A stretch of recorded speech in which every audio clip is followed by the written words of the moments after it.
Hi there, Michelle here. In today's video, I'm going to go ahead and do a video that I haven't done before. I originally was going to make it a holiday gift wish list. Right now, it's 3 days until Christmas, so you can't really get Hoyas in the mail 3 days before Christmas. So what I'm going to do instead is I'm going to make this a Hoya wish list for 2025. I have 10 Hoyas and an honorable mention that I'm going to go ahead and show you today. Most of the Hoyas I like for the leaves, but some of them I like for the blooms. So I'll show you all of them and you can take a look. Some of them I'd like to own for the blooms. Some of them I like to own for the foliage. It just depends. I can't wait to get some of these in my collection, and I really hope I get them in my collection in 2025, at least some of them. If you like today's video, please consider giving it a thumbs up. That lets me know that the content I filmed today is something that you're interested in. If you'd like to see more plant-related content, especially more Hoya-related content, please consider subscribing to my channel. It helps me get the word out to the YouTube universe that I exist and my plant channel is here. If you like to add to the video, like add your input, please put it in the comments section below. I like to interact with my comment section, so I definitely will get back to you. And now let's go ahead and start the video. I went ahead and moved over a little bit so you can see the Hoyas I'm talking about over here on this side. And the first one is the lasiantha. I love this Hoya for the blooms. The blooms are incredible. They are fuzzy. They look like teeth, actually. And I'm not the first person to say that. Other people have wrote that online.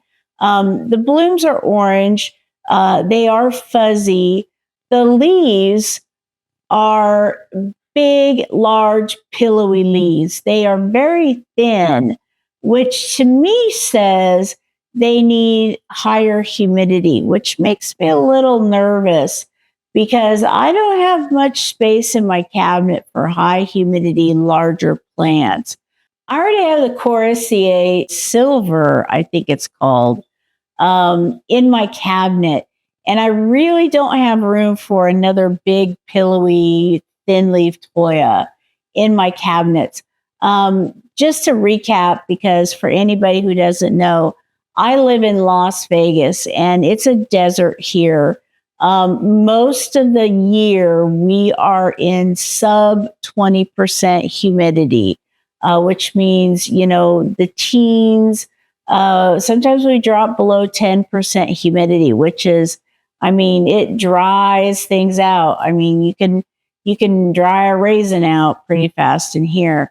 So I have had some success converting some Hoyas to the open air humidity of my house, but a lot of them don't like it. I put Hoyas out of the cabinet, and I'm thinking of the new Guinea Ghost, and they have just completely stopped growing once I put them out. So, it's hard. It's a hard decision to make. Is just a beautiful plant, and I would love to have it for the blooms, especially for the blooms.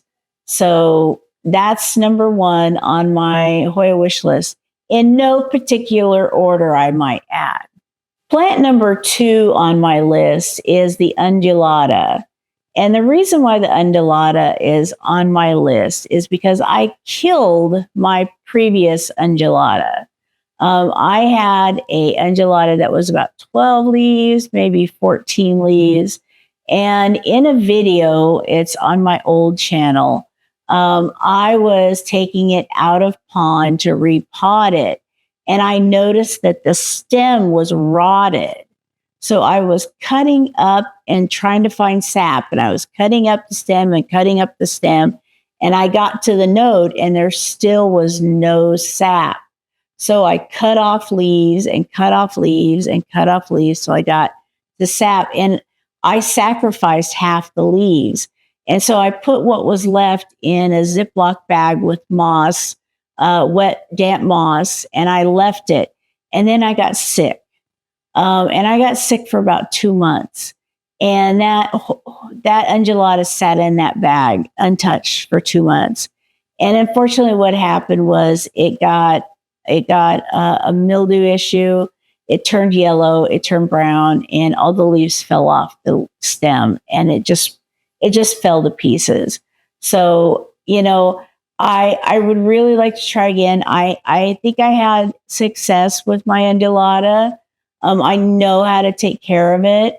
I just had a setback that was total disaster. I know what not to do now. But undulata for me crosses all the T's and dots all the I's for me for a desired Hoya. This is a Hoya that has splash. This is a Hoya that sun stresses. This is a Hoya that's already kind of a purple color. This is a Hoya that has wavy edges. This is a Hoya that grows in really beautifully. So it's a unique Hoya. In the Hoya world, there really isn't, besides a caudata, which is related to it, there really is no other Hoya that compares to the undulata. There are copycats, but there are no true comparisons. So I would really like to have the undulata back in my care so I can grow it, so I can get it large, so I can trellis it. Fern got a very large cutting of an undulata from Cartel Dawn in one of her videos, and I was so jealous. I was like, oh man, I would import from them just to get that cutting. So, jealousy set aside, I would love to get one locally. I got my original one node cutting locally for $35. So if you're out there, if you want to give me another cutting for $35, come find me. She's probably not listening. I would really like to have a Hoya undulata back in my collection. So number 2 is the Hoya undulata. The third Hoya on my list is the erythrina. This Hoya is a little similar to the undulata in the fact that it's got wavy edges, it's got undulated edges. It sun stresses so beautifully. It gets a beautiful maroon color. And then it sometimes darkens into like a brick red. I think it's just so beautiful. The veins also are raised above the surface of the leaf. So even when it sun stresses, you can still see the veins. I just think it's really beautiful. And the growth pattern is really nice. It fills out really nice, I've noticed. But the sun stressing is just the most beautiful part. Even when it's not sun stress, if it's just green, it looks really beautiful. I know some people don't like the sun stress. I like the sun stress certain Hoyas, and certain Hoyas most Hoyas I just leave alone. There are certain Hoyas that I sun stress.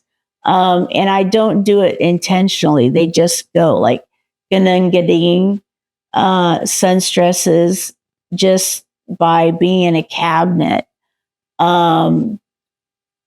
Tequila sunrise stresses just being in a cabinet. I mean, I have a 1-foot Barina light, and it's in a window where it doesn't get direct sunlight, and the things turn brick red. So I don't know. I mean, none of the other Hoyas in there get get any type of sun exposure. So I don't know what makes those Hoyas turn with the anthocyanins and others don't. So that's my thing. So erythrina, I don't know how much humidity that requires. It's a fairly large leaf. So I would need to see where I need to make room for it in my cabinets. My cabinets are full. So at this time, if one goes in, one must come out. That's unfortunately the state of where I am. I have a Millsbow, I have a high humidity detolf, and a low humidity detolf. Those are my three cabinets. The Millsbow is normally 80 to 90% humidity and above. The high humidity detolf is normally 50 to 75% humidity. And the low humidity detolf is normally 30 to 50% humidity. So I can transition plants from one to another if I'm moving them to open air humidity, which is normally about 25%. I don't even crack 30% in the house normally. So that's what's going on. For one in, one must come out. So erythrina, I will probably put in the Millsbow, and then switch to the high humidity detolf, then switch to the low humidity detolf, then put out, probably in this shelf right here. The nice thing about this shelf is the door is right here.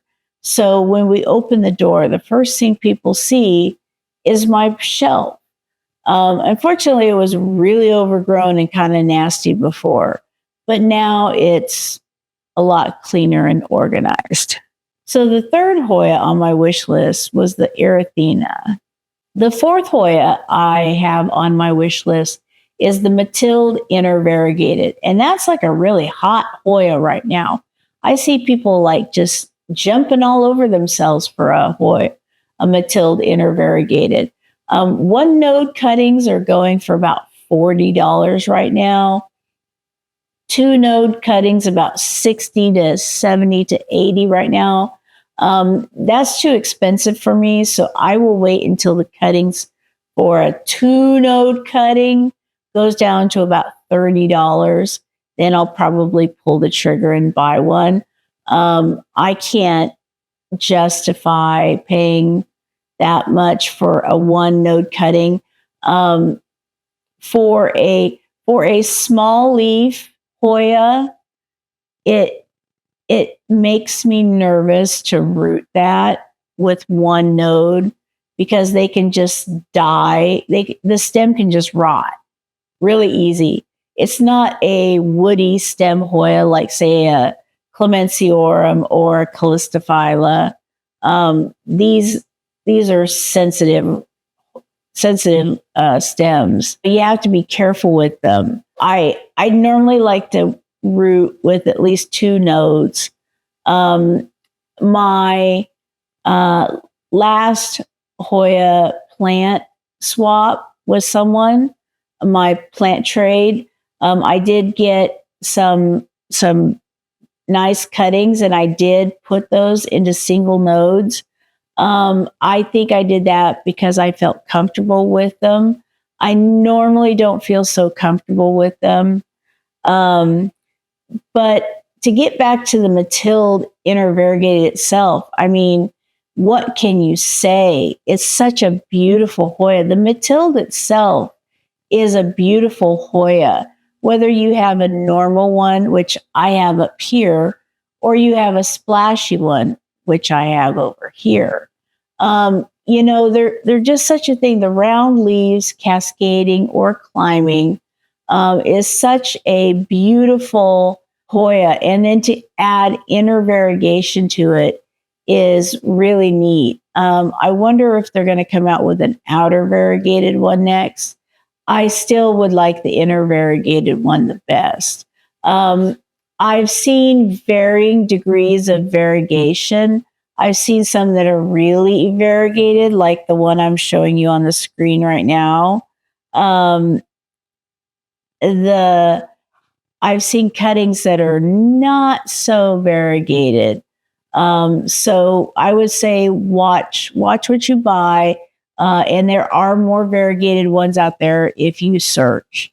So my next Hoya, my number 4 Hoya on my wish list is the Mathilde intervariegated. The 5th Hoya on my wish list is kind of an unusual one for me. I've heard it listed. I've heard Miro from Basie Plants talk about it a few times. It's the nabawanensis. And this is a fully variegated Hoya. It reminds me of a lacanosa variegated, but it's more spade shaped. It's more, I guess I should say it's more teardrop shaped. It's a little larger and a little more rounded at the round part. It has a lot more variegation and a lot less green. It does remind me a little of a Walliniana intervariegated, which I have, and that plant gives me fits because for every leaf it grows, it loses one. So I have not figured that one out yet. And I'm a little afraid to get this nabawanensis. You see them on screen. They are beautiful, but they are a little daunting to me. So I may hold off on that. If I get it, it'll probably be at the end of the year. Once I have a little more experience under my belt. I've been collecting Hoyas since 2019. So coming up next year will be 6 years. And I do think that I have a lot to learn from people who know a lot more than me. So I'm hoping that when I learn more, I'll be able to handle plants like this. So the 5th Hoya is the nabawanensis intervariegated. The 6th Hoya on my list is the kanyakumariana intervariegated. I did not even know they had this around. And then I saw it and I was like, oh my gosh, it's gorgeous.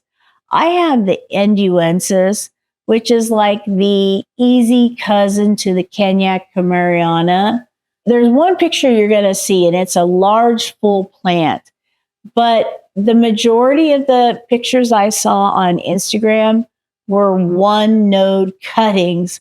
So don't get the idea that this is all you're going to see when you start to buy this plant, because normally you just get one node. So this must be a very expensive Hoya. I did not look at the prices. I just looked at the pictures. So it must be a very expensive Hoya to buy. So I will definitely wait until the prices come down.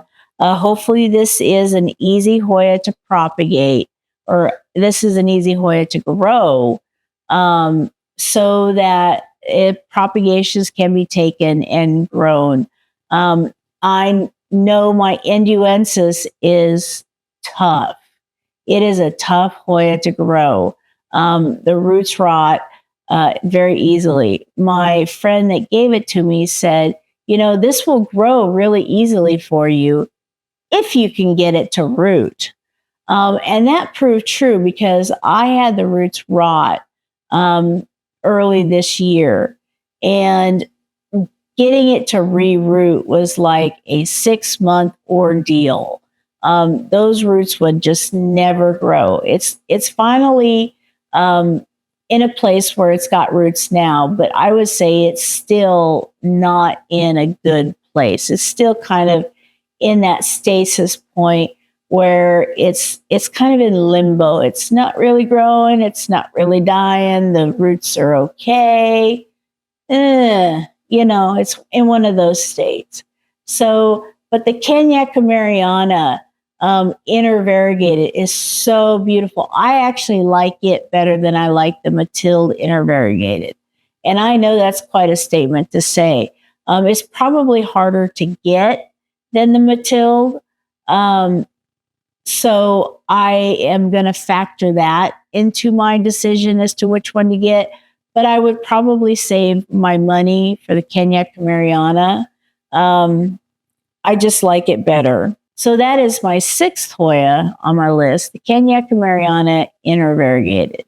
The seventh Hoya on my list is the cystiantha.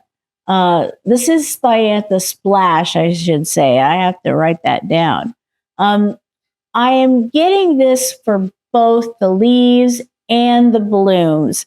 I'm showing you a picture of the leaves and the blooms. I tried to get pictures of both in these examples, but it was hard because people want to take either pictures of the leaves or the blooms.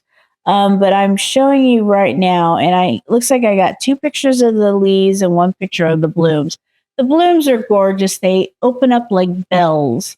They're little bells like you could ring, and they're yellow and they're really delicate. They're just beautiful.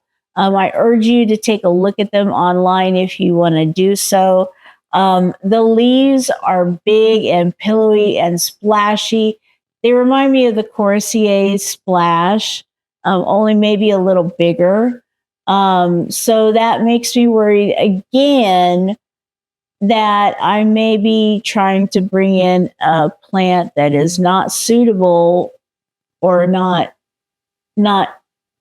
fitable, not able to fit in my cabinet. So, we have to do some thinking. I reorganized my cabinet recently, so it really doesn't have any room.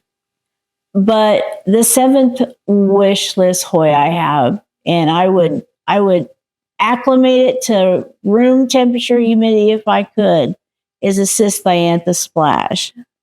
Now we turn up the volume on the expense-o-meter, and this one is the gunung ghost. For some reason, I thought it was like silver or splash, but no, it's ghost.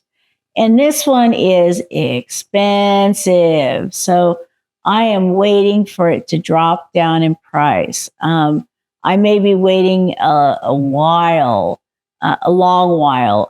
This seems to be on par with the undulata in terms of expensive. The undulata is a lot cheaper, but this is very expensive. I know this is going anywhere from $120 to $240 per cutting, and we're talking a one-leaf cutting. If you are lucky to get two leaves on a node, you're paying the $250.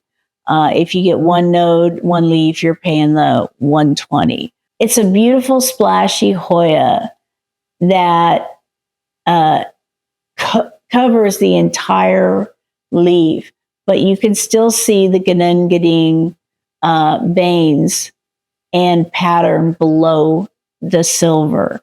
That's what makes it interesting, is that you can still see the gading features underneath the silver.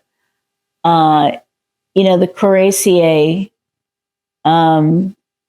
has a ghosting pattern similar, but there is no pattern beneath it. If the Courvoisier had a pattern beneath it, it would probably look like this. It's just really beautiful. It's really exotic. It can go really far, I think. I think this one's probably going to be high in price for quite a while because it is in pretty high demand. I don't think it probably grows very fast because I don't see it up for sale very often. It is pretty spaced out. So the eighth Hoya on my wish list is the gading ghost. The ninth Hoya on my list is kind of an unusual one. It's the pulchra. The reason why I picked this one is kind of twofold. Number one, the new leaves. Oh my goodness, the new leaves come out bronzy purple. It's such a beautiful color. I know it doesn't last forever, but when you have those leaves come in and they're just so beautiful, you have to just, enjoy it while it lasts.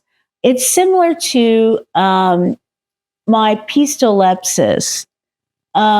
the leaves come in a bronze color, a deep bronze color, and then they eventually turn green. They come in with deep bronze and abs, and then they turn green and the abs fade. So it's a joy to watch that plant. I mean, once the green leaves, everything fades away. They're just kind of leaves. But in the meantime, while they are forming, they're so interesting. And this pulchra is the same thing. You can see the veins still show up. The veins go out. The veins are yellow, and the leaf is a bronze red, a deep red. It's just beautiful. The bloom reminds me of a species affinity Burtoniae bloom. The bloom is pink. The corolla reflexes back. I think the flower type is called revolute. But they are really beautiful. They're really cute. They do remind me of species affinity Burtoniae. So the 9th Hoya on my list is the pulchra. So we're finally at the 10th Hoya, and the 10th Hoya is more for the blooms than for the plant. The plant is all right. The leaves are okay, but the bloom is awesome. The bloom is like a star, and then the ends kind of curl. So it's like a starfish reaching out with its tentacles. And that is the acuminata. It is just so interesting how these blooms form with their tips. It's so interesting. They just kind of snake out. The leaves, like I said, are okay. It's just kind of a Hoya. It's all for the bloom. Since I included number 10, the acuminata, just for the bloom, I had to do an honorable mention. And the honorable mention is also for the bloom. So it's 2 plants for the blooms equal 1 plant on my wish list. Don't ask how I do the math, but I did the math that way. So the honorable mention that goes in 10th place also is the UT033. And this Hoya is known for its green flowers. This is the green flower Hoya. The leaves also are kind of plain. It reminds me of a Wallineana kind of. It kind of reminds me of a Rebecca that's grown a little longer than normal, but it does remind me of a Wallineana. There is one picture where the leaves are really large. I don't know if that's the right picture or not, because I have one where the leaves are really small. So I may be confused on the size of the leaves, because 2 pictures I have, the leaves look large. 1 picture I have, the leaves look small. So I have to do some digging for that. Maybe you could tell me in the comment section how big the leaves are for the UT033. But the green blooms are just something, they're awesome. I mean, what other plant has green blooms? I mean, that's just incredible. So I would love to get that. And I would love to put my camera on it and do a time-lapse photo of those blooms opening. That would be so awesome. So that is my honorable mention for the number 10 spot. So that's the video for today. I really hope you enjoyed my journey into my wish list for 2025. It is a wish list. Some of the items are pretty expensive, some are not. It all depends upon the time of year, who the seller is, where they're from. All those things come into percolation. I really hope that you enjoyed today's video. If you did, like I said, give it a thumbs up, please. Put your comments in the comment section below. but I have quite a few videos in the can waiting to be edited for you. So I am going to try and post some videos a little bit more frequently here in the next few weeks. So that's all she wrote from me. I hope you have a wonderful day. Thank you so much for watching and spending time with me. I know that you could have spent your time in so many other ways. If you want to, please put in the comments section below what you did while you watched my video. Did you do plant chores? Did you fold laundry? Did you just sit and watch me? Please let me know. So until then, I want you to have a wonderful day. And if you watch this before Christmas and you celebrate Christmas, happy holidays. And I know Hanukkah starts on Christmas Day, so happy Hanukkah to you as well. I'll see you again soon. Thank you so much. Bye.